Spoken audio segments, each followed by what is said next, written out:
తెలంగాణ. నేను మీ Shanvitha. Red zone లో 26 మంది కాంగ్రెస్ ఎమ్మెల్యేలు ఉన్నట్లు సర్వేలో తేలింది.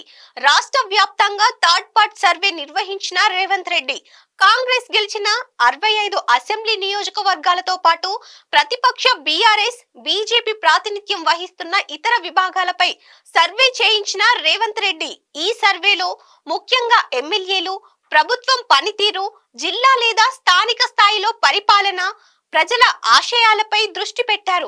అయితే 26 మంది ఎమ్మెల్యేలు రెడ్ జోన్, 14 మంది ఆరెంజ్ జోన్ లో, మిగతా వారు సేఫ్ జోన్ లో ఉన్నారని సర్వే వర్గాలు వెల్లడించాయి. సర్వే ప్రకారం కొంతమంది మంత్రులు వారి నియోజకవర్గాల్లో తీవ్రమైన ఆరోపణలు ఎదుర్కొంటున్నారని, కొందరు ఎమ్మెల్యేలు తమ నియోజకవర్గాల్లో అభివృద్ధిని నిర్లక్ష్యం చేసినందుకు విమర్శలను ఎదుర్కొంటున్నారని తెలిసింది. రెడ్ జోన్ లో ఉన్న ఎమ్మెల్యేలు తమ నియోజకవర్గాలను సందర్శించకుండా హైదరాబాద్ లోనే ఎక్కువ సమయం గడుపుతున్నారని, వారు వారి వ్యాపార ప్రయోజనాలకు ప్రాధాన్యత ఇస్తున్నట్లు ఆరోపణలు ఉన్నాయి.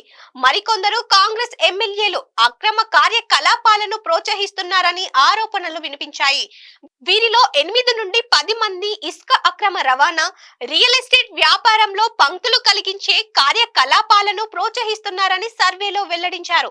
ఆరెంజ్ జోన్ లోని ఎమ్మెల్యేలు ప్రజల సమస్యలను పరిష్కరించడంలో విఫలమై పార్టీ కార్యకర్తలు, స్థానిక నాయకులతో నిర్లక్ష్యంగా వ్యవహరిస్తున్నట్లు సర్వే వెల్లడించింది. దావోస్ పర్యటన నుంచి తిరిగి వచ్చిన తర్వాత రెడ్ జోన్, ఆరెంజ్ జోన్ ఎమ్మెల్యేలతో సమావేశాలను ఏర్పాటు చేయాలనే యోచనలో ఉన్న రేవంత్ రెడ్డి